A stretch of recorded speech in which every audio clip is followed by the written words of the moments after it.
The crypto world took a hit at the start of the week, with macroeconomic worries sparking a massive wave of forced selling, totaling over $500 million. But here's where it gets controversial.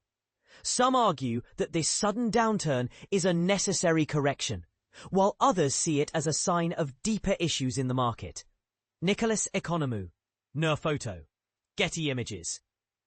Bitcoin, the leading cryptocurrency, saw its value dip by 1.1% to $116,394.87 after reaching a new all-time high of $124,496 just last week.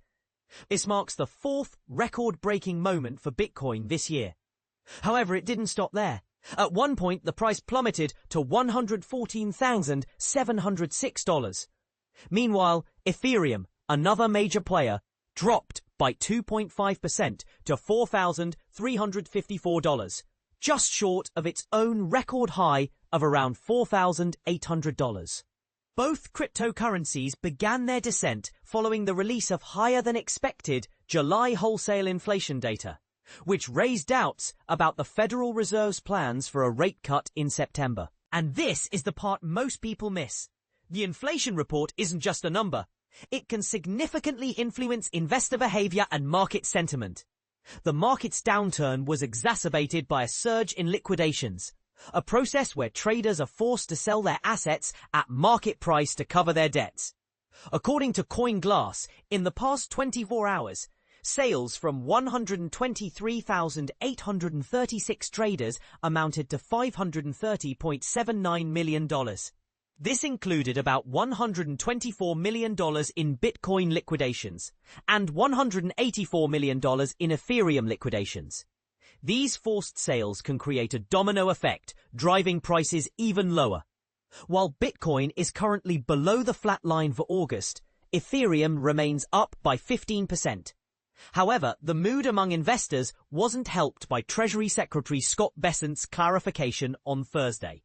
He stated that the strategic Bitcoin reserve, established by President Donald Trump in March, would only include Bitcoin seized by the federal government. The goal is to explore budget-neutral pathways to acquire more Bitcoin, but this announcement left many investors feeling disappointed. The broader crypto market followed the trend set by the blue-chip coins, with the CoinDesk 20 index, a key indicator of the market's health, falling by 1.2%. Stocks related to the crypto industry showed mixed performance, with some recovering from earlier losses. Bitmine Immersion, for instance, fell by 5.4%, while crypto exchange Bullish, which debuted publicly last week, was down by 8. Additionally, crypto traders will be closely monitoring Thursday's jobless claims data, which can provide further clues about the economy's health. Last week's attempt to break new highs for Bitcoin and Ethereum caught many traders off guard. Many had anticipated a pullback in August, given the historical trend of weaker trading during this month and the ongoing macroeconomic concerns.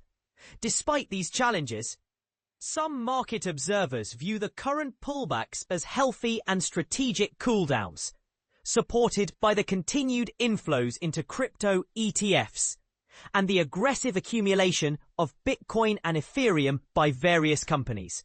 For the week, Bitcoin ETFs saw net inflows of $547 million, while Ethereum ETFs recorded a record $2.9 billion in inflows, marking their 14th consecutive week of positive inflows. Even though Friday saw net outflows, the overall trend remains positive. So, what do you think? Is this downturn a temporary blip, or does it signal a more significant shift in the crypto market? Share your thoughts in the comments below.